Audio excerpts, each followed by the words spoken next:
Good morning, everybody. My name is Nikki Junkins. I'm president of the League of Women Voters of Volusia County.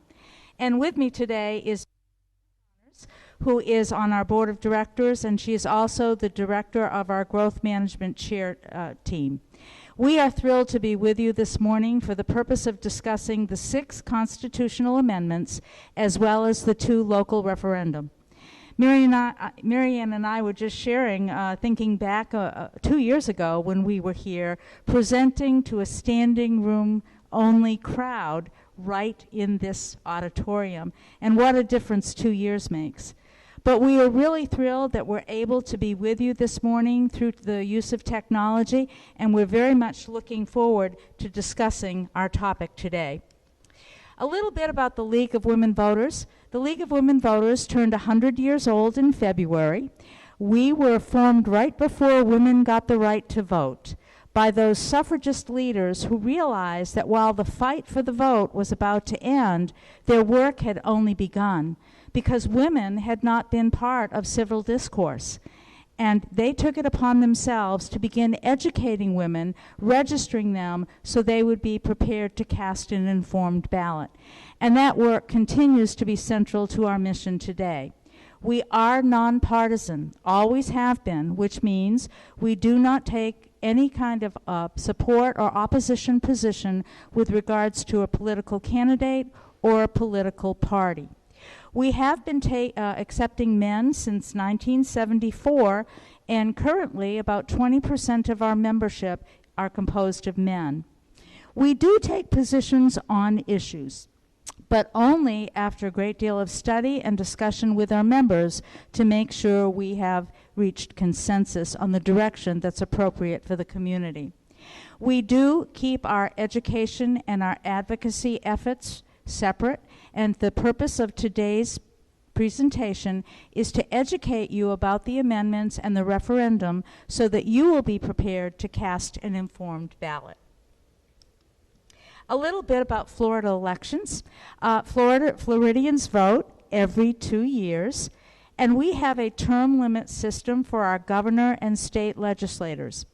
The governor and our Senate members are allowed to serve 2 consecutive 4-year terms before their term limited out, and our state legislators are allowed to serve 4 2-year terms before they have to drop out. Now, our legislature is not a full-time legislature. It meets for only 60 days a year unless they have to go into special session for some reason. A little bit about our Florida Constitution. As you know, the Florida Constitution establishes the basic rules and rights under which we are governed. In order to change our Constitution, it takes a 60% vote of the voters voting on a constitutional amendment. Something that's a little different from Florida's Constitution as compared with the U.S. Constitution. You'll know from our study of U.S. history that in the U.S. Constitution, all of our amendments to that U.S. Constitution are listed numerically at the very end of the Constitution itself. That's not the case in Florida. In Florida, the actual changes to the Constitution are made right in the text of the Constitution. So words are either added or changed depending upon what the constitutional amendment requires. Well, now let's begin our discussion about the amendments. The first amendment is a citizens' initiative, which would change some wording in the Florida Constitution regarding who's eligible to vote. It's a very peculiar amendment proposal because it would only change one word. Currently, the Constitution of Florida reads that every citizen of the United States who is 18 years of age, a full-time resident of the state, may register and vote. This amendment proposes that the word every be changed to the word only. So instead of saying every citizen of the United States, it would say only a citizen of the United States. Interestingly enough, there is absolutely no effect in terms of actual practice because citizenship is required to vote in the state of Florida in either case. When asked why this amendment was proposed, the reasoning was something about only those who are passionate about voting should be able to vote. Arizona and North Dakota recently passed a similar amendment. And so this amendment, if passed, would really have no real effect in current practice. A yes vote would replace one word. It would replace every to only in the constitutional language. A no vote would keep the current constitutional language. Every citizen of the U.S. can vote in Florida. Those supporting organizations include the Florida Citizen Voters. Those are the sponsors. There's a gentleman by the name of John Loudon, who is a national chair for this Constitution. And opposing organizations, League of Women Voters of Florida.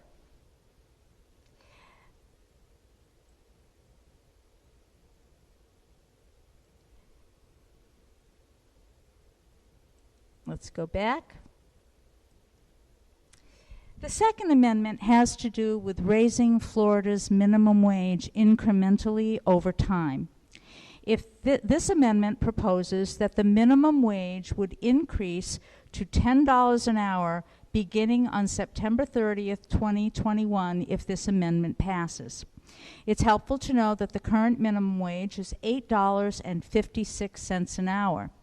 Now, background information about that equates to $17,800 a year, which, if you look back 50 years, is actually less than low-wage earners would have earned 50 years ago if you account for inflation. Typically, those low-wage earners are under 25, they are women, and they are people of color. There is a cost associated with this increase to $10, which would cost the state of Florida and local governments approximately $15 million the first year. Now, after 2021, the minimum wage beginning on September 30th, 2022, would increase annually by $1 an hour until it reaches $15 per hour in 2026. Future minimum wage after that point would be adjusted annually based on the inflation rate.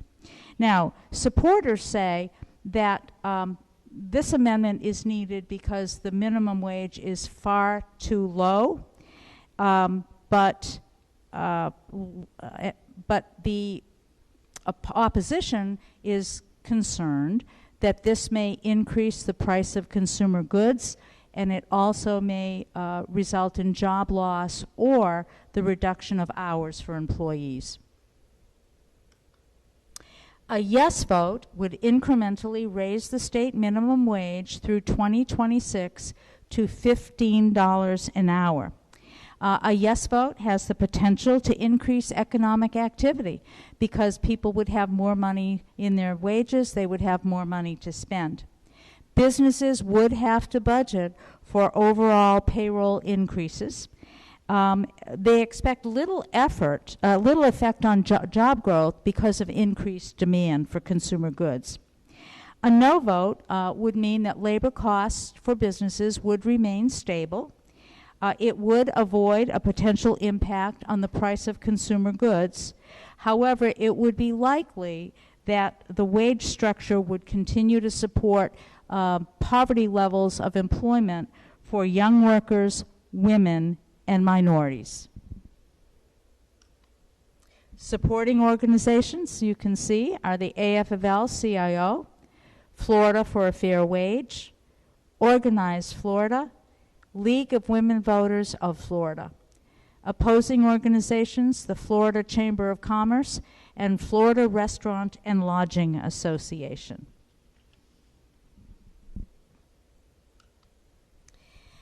The third amendment that you will see on your ballot has to do with how we hold primary elections in the state of Florida, particularly for the legislature, governor, and cabinet.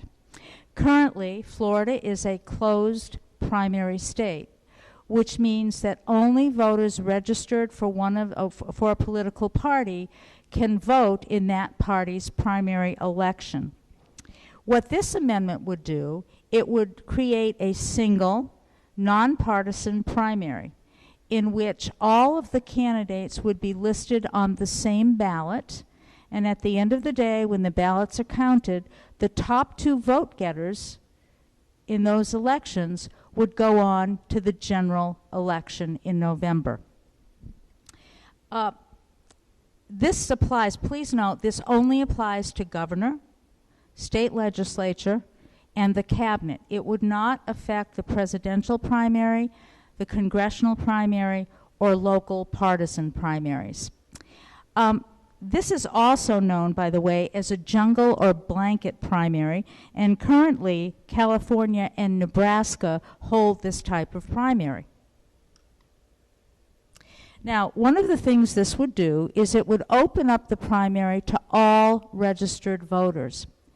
Currently, there are 3.4 million voters who cannot vote in the primary because they do not choose to affiliate with a political party. We call those non-party affiliates, NPAs. Under this system, those NPAs would be allowed to vote. Many of those NPAs are our younger voters 18 to 35. Now, supporters say that the benefit to this type of open primary would reduce the amount of hyper-partisanship that exists in our political system today. They also said it would discourage those running for office from catering just to their base. Opponents feel that this could lead to closed-door deal-making. It also has the potential of having 2 candidates from the same party going forward in the general election. Studies indicate a possibility that it might be harder for non-white minority candidates, those candidates that are not financially well-backed, to be able to actually win an election. And there's fear that this could lead to candidates in the minority communities not being able to run for office. A yes vote would establish this top 2 open primary system for primary elections for state legislature, governor, and cabinet. It would help increase voter participation because it would open the door to the 3.4 million voters. It would potentially lead to fewer minority candidates elected to serve and could also result in backdoor politicking by the parties to reduce the number of candidates on that primary ballot. It does have the potential for 2 candidates of the same party to go forward in the general election. It could produce more competitive races with more moderates. It would require third-party candidates to run for the primary. Currently, they don't have to. They only run in the general election. So now third-party candidates under this would be on that primary ballot. A no vote would continue the closed primary model. Unqualified, unaffiliated voters would still need to choose a party if they wanted to vote in the primary. And elected candidates would be more likely to reflect the racial makeup of their communities. By the way, this amendment is sponsored by a group led by a man by the name of Mike Fernandez, who is a Miami healthcare billionaire who has put about $6.2 million into the fund to promote this. He was a Republican. I think he worked at one point on Governor Rick Scott's campaign, but he left the party to become an independent. And so this is where he is going with the ability to have minority, not NPAs voting. A no vote then would keep the current system. It would require unaffiliated voters to either choose a political party to register, or they would not be able to vote in the primary. And elected candidates would be more likely to reflect their communities. Supporting organizations, All Voters Vote, that's the sponsor, and Florida Fair and Open Primaries. I won't read all of these, but you can see there are a number of opposing organizations, including the AFL-CIO, 3 parties, the Democratic Party, the Green Party, and the Republican Party of Florida, the state NAACP, Florida Chamber of Commerce, League of Women Voters, among others. The Fourth Amendment has to do with how the process that we use to approve constitutional amendments. If some of you subscribe to the News Journal, you might have read Mark Lane's column a week ago in which he labeled this particular amendment the "Did You Really Mean It" amendment. And I think that's appropriate title. Currently, in order to change the Constitution, 60% of all voters on an amendment must vote yes on that amendment in one general election, and then that change goes into effect. If this amendment were to pass, not only would you have to have the 60% vote on one election, you would also have to have a 60% vote on a second general election in order for this to go into effect. This would greatly increase the difficulty for voters to get a citizens' initiative passed.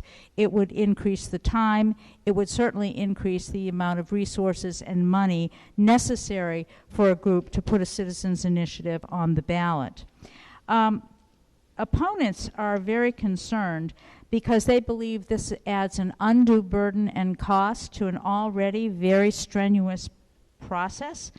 It would also provide very well-funded corporate interests with a second chance to pass or defeat an amendment they felt was unfavorable to their interests. It would increase the time to implement from a matter of weeks to a couple of years, and it would make it much, much more difficult for the voters, for the citizens, to hold their legislature accountable if the legislature fails to act on those things the majority of citizens are proposing, or if they fail to pass legislation that may be unfavorable to a majority of citizens. A yes vote would require us to have a second general election with a 60% approval rating in order to enact the amendment. And a no vote would maintain the current requirement of 60% voter approval in a single election for passage of that amendment. Supporting organizations: Keep Our Constitution Clean, that's the sponsor, and the Florida Chamber of Commerce. Again, you have a list of opposing organizations that include ACLU, AFL-CIO, Common Cause, League of Women Voters of Florida, Southern Poverty Law Center, as well as several other organizations. So now I'm going to turn this over to Mary Ann Connors, who's going to talk to you about the other 2 constitutional amendments and about our 2 local referendums. So Mary Ann, it's yours.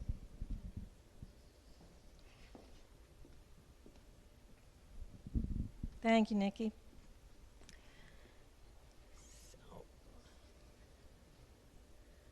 Thank you all for inviting us here this morning. Amendment 5 is a limitation on the homestead exemption. Just a quick review. Homestead exemption is a value that is assigned to a Save Our Homes.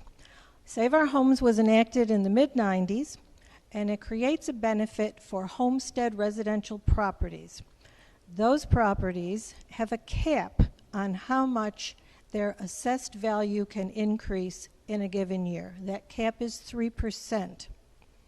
So as the market value of a property increases, the assessed value can only increase by that 3%. The difference between those 2 amounts is the homestead benefit, and that benefit can be ported to another property should the owner buy a new home in Florida and make that their primary resident. So this addresses the portability window for that to occur. And right now it has to occur within 2 years. But if a property owner sells their home at the end of one calendar year, but does not make that portability transaction within the following year, they actually could lose it. This provides an additional year for that portability to occur. It addresses, again, those late in the year home sales, but what it impacts are property taxes, which are local revenues, not state revenues. And it would have the effect of reducing the home rule governments and schools' ability to control their budgets. A yes vote would extend the period for the portability transfer to occur from 2 to 3 years. A no vote retains the current 2-year period for that transfer to occur. Supporting organization, this was originated by the Florida legislature. Opposing organization, the League of Women Voters. Amendment 6 is also as a tax item. This is the ad valorem tax discount for spouses of certain deceased veterans who had permanent combat-related disabilities. Right now, those veterans are eligible for a discount on their tax assessment.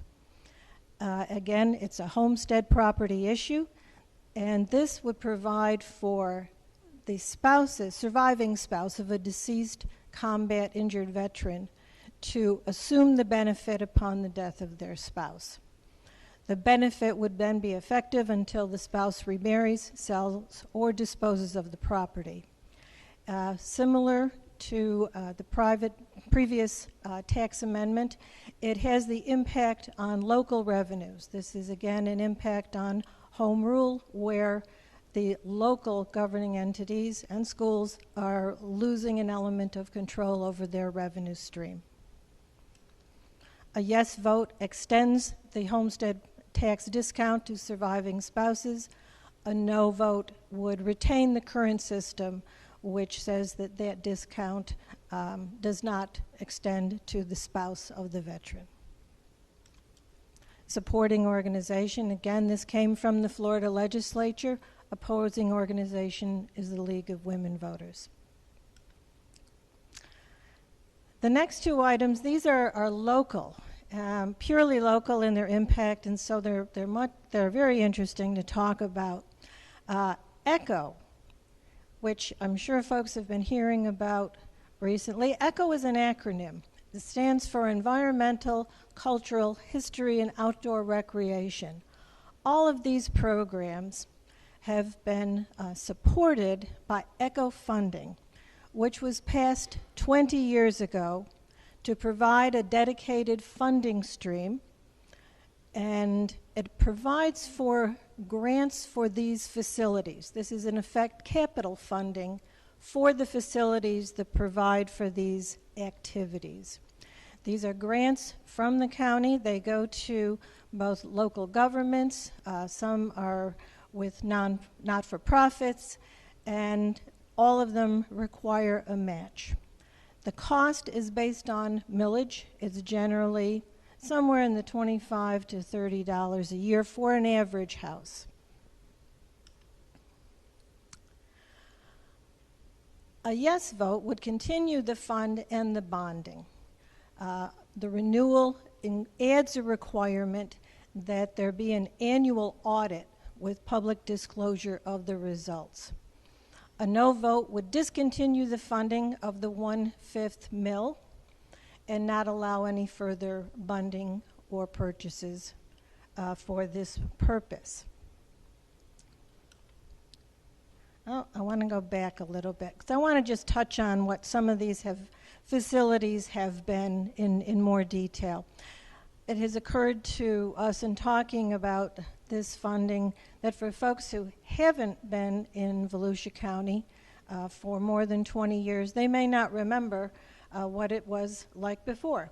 So this is a list of some of the grant recipients. It includes a number of park facilities. Many of these are local front, beachfront parks. riverfront parks, dog parks. There are trails. The county trail system has been extended by miles and miles through this ECHO funding. Historic sites, the Barberville, Lillian House, have been acquired and improved and made available for public use. And then cultural facilities, the Athens Theater has been a significant recipient of ECHO funding. Counterpart to ECHO funding, passed at the same time, was the Volusia Forever program. So while one program provided for things that enhanced the community, another program provided for preservation of parts of the county that were under pressure. Volusia Forever also provides for capital funding. It allows the county to leverage funding for the acquisition of environmentally sensitive properties. It includes a bonding provision. Again, it's based on the same millage. It's a millage not to exceed 1/5 of a mill. A mill is $1, 1/5 would be 20 cents, so it's not to exceed 20 cents per $1,000 taxable value. So again, the impact on the average home is about $25 per year. When this program was developed, a number of sites were developed, including the definition, a defined conservation corridor. So the properties that have been acquired and receive priority under this program are those that are serving water recharge, so they're part of our water supply plan. They are adjacent to riverfronts and other significant water bodies to help protect them from pollution, and they are part of protecting wildlife corridors, corridors for the migration of deer and bear and waterfowl. A yes vote would extend Volusia Forever for another 20 years. Funds would be available for the acquisition and preservation of these environmental properties. A no vote would end the tax and any further land acquisition for this purpose. Important to note that this program has also, while not having a match provision, has allowed the county to leverage funding so that this funding is then combined with funding from other state agencies, most significantly the Trust for Public Lands, the St. John's Water Management District, where funds have been combined with funds from those agencies to allow these significant land acquisitions. Supporting organizations for Volusia and Forever. As you can see, there's a number of local organizations, the Environmental Council, Sierra Club, Audubon Society, St. John's River Sea Loop. You can see the Paw Paw chapter. I didn't even know there was a Paw Paw chapter, but there it is. And then the League of Women Voters and the Regional Chamber of Commerce, the opposing organization, the Republican Party of Volusia County.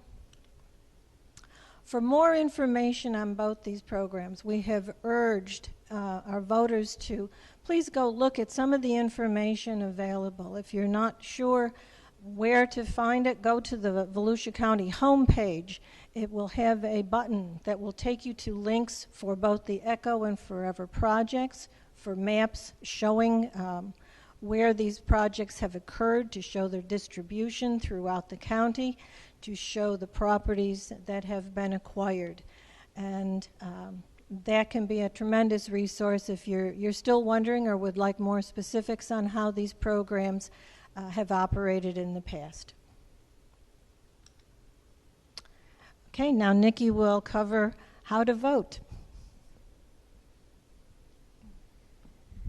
Thanks, Marianne. Our supervisors of elections have really helped voters by having 3 different ways to vote. And so we want to talk about those ways to vote and some important dates right now.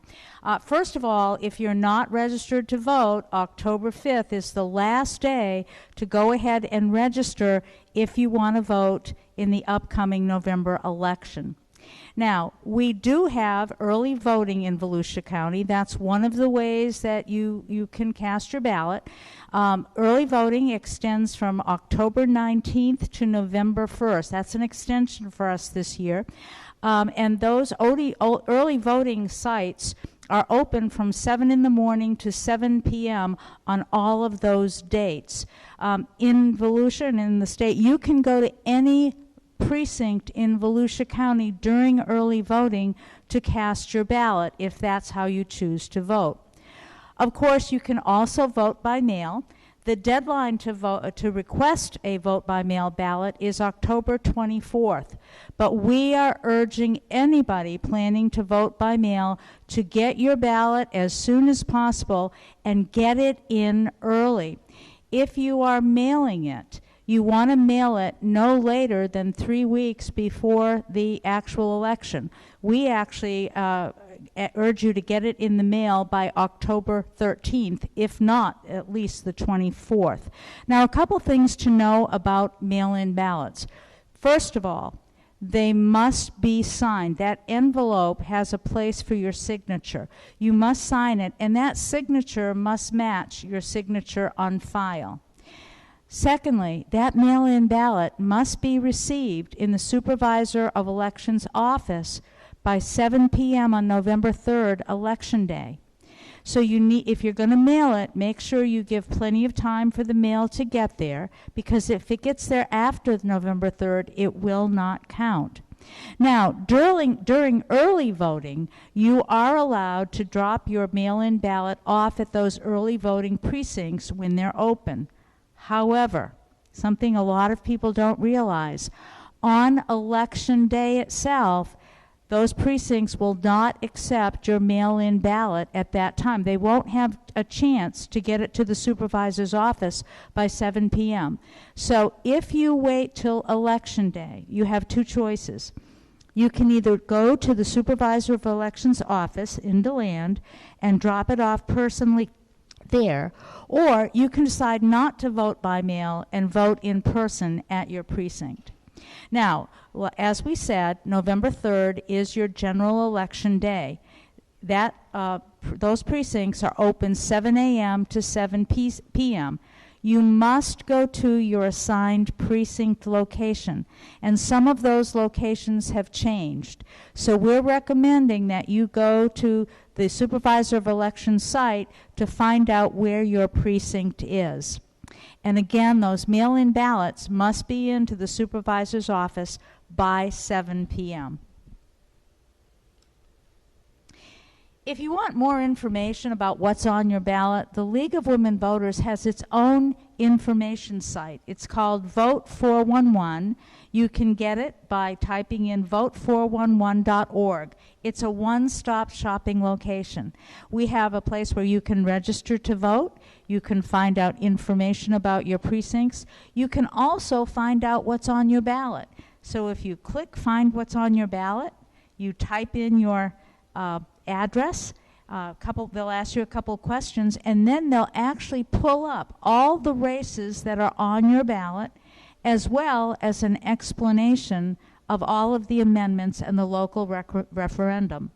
If you click on a particular race, you will find the candidates that are running, and we have submitted questions to them, and many of them responded, and you will find answers to those questions in their own words so that you can learn more about the positions of those candidates before you vote.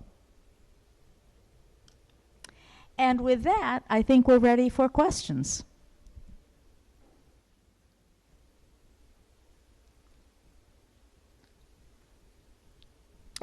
The first question that we had was when, where, and how does early voting take place for JKV residents? So I just wanted to let residents know that we will post links to the various websites that you mentioned on our resident portal so that they can find that information, as well as a link to the 411 website, because I found that very helpful when I was going through the amendments.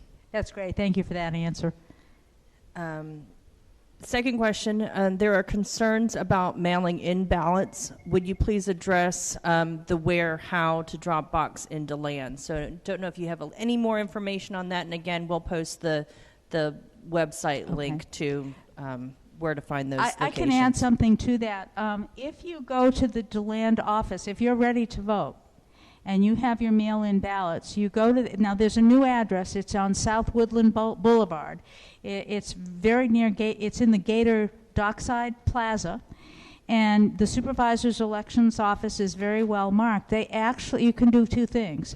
You can actually walk right in, and they have several people ready to take your ballot, or they have one of those large postal mailboxes specifically for that right outside the door that is under 24 hours of video surveillance. So you can drop them off there anytime.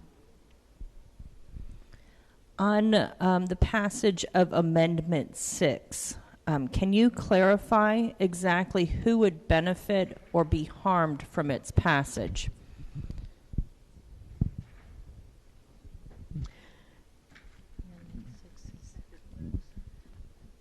Amendment 6, again, these are for the surviving spouses of veterans who have qualified for this special tax exemption by virtue of having been injured in the course of duty.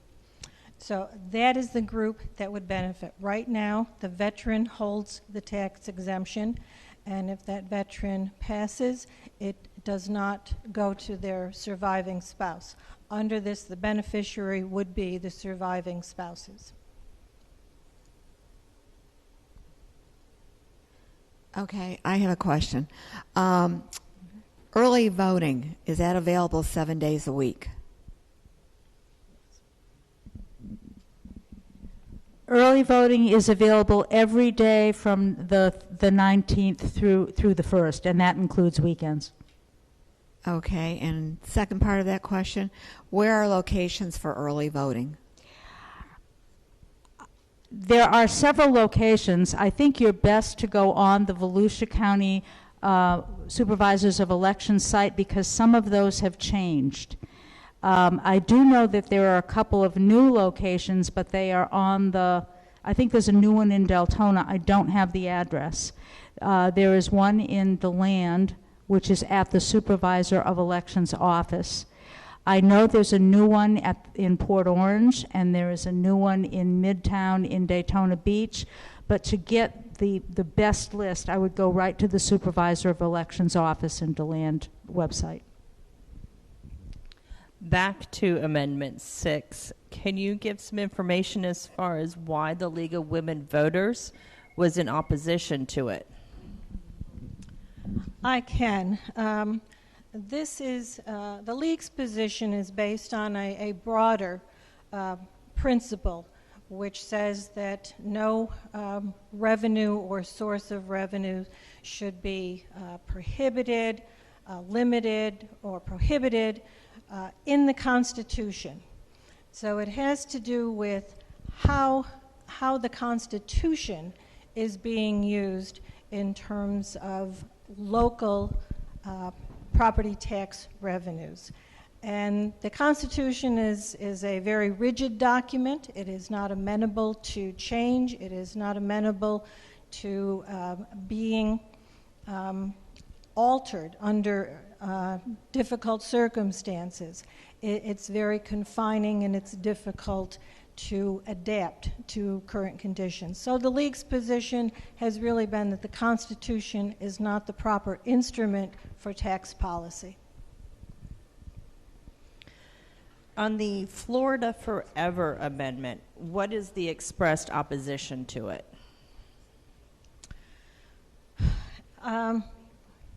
My understanding has been that